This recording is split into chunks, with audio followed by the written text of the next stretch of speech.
We're joined now by Mike Rinder. He's the executive director of the Church of Scientology International's Office of Special Affairs. Mr. Rinder, what are the biggest misconceptions about, do you think Janet hit it on the head, or do you think the misconceptions out there? Oh, I think there are a lot of misconceptions, Rinder. I think that probably the biggest misconception is that it's difficult to find out about Scientology. In fact, it's very easy. Anybody can walk into a bookstore, anybody can walk into a library, get a book by L. Ron Hubbard and find out all about Scientology. It's one of the things that makes Scientology so accessible, in fact, is that everything is written. Mr. Hubbard wrote a lot of books, and they contain the basic principles and the fundamental beliefs and practices of Scientology, and anybody can find out about them. Can you be a Scientologist and practice other religions like Judaism or Catholicism? Can you practice others? Well, sure you can. Although I think that the fundamental principles of Scientology are all-encompassing. They're pan-denominational. They are concepts of one's well-being as a spiritual being, how to attain spiritual enlightenment, how to attain spiritual happiness, and how to deal with problems in the day-to-day world. So, anybody can apply those principles. What about, we were just talking about this disconnection that we were just hearing about from Janet. Is there something like disconnection where people basically have a choice between their family and their loved ones or the church? No, there isn't. That's a real misconception that she has.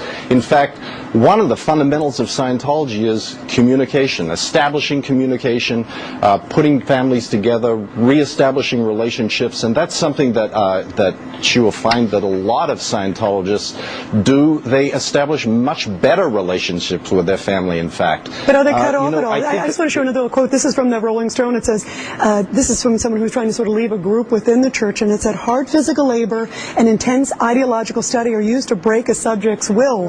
It sounds like you're sort of forced to stay or forced to go. Is that the case? No, that's not the case at all, Rita. The little stories that are contained in the Rolling Stone article really miss the point. A number of them are really anonymous stories. What the point was, are any of them true? That article missed. No, they're not. They're not. They're literally made-up stories. Rita, you got to understand that what was disappointing about that article is the amount of access that Janet was given. She was able to talk to thousands of Scientologists. In fact, she set up and had an interview with Kirstie Alley. She had an interview with Kelly Preston. She had an interview with a number of Scientologists who had grown up in the religion. None of those things made it into the article. She had interviews with people who are engaged in our social betterment programs, our drug rehabilitation program, educational programs. None of those made it in the article.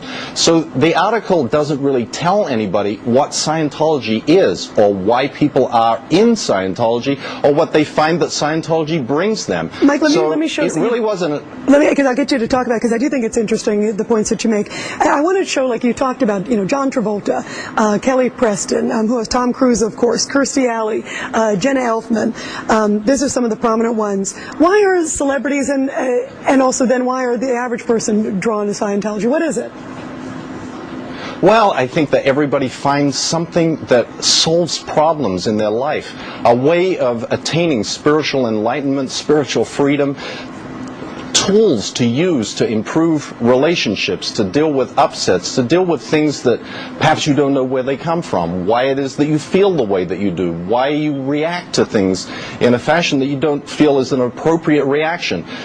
I think that there are a lot of artists in Scientology because artists are the leaders. They tend to be leaders in society. They are on the cutting edge. They're looking for new ways. They don't follow the status quo. And Mike, I want to be fair to you, because a lot of people are saying it's about money because it does cost a lot, especially to attain the sort of level 3 that we were talking about. Some critics say, in Janet's article, $250,000. One woman was quoted spending over 20 years. Is it about those who have money that can donate to the church? What do you say to critics who say that? Oh, I say that's completely inaccurate. One can be a member of the Church of Scientology and involved in Scientology activities without donating anything. You can get it from reading the books, as I said, and studying and understanding the principles that are contained in those books and applying them to your life. Certainly there are people that donate money to the Church of Scientology.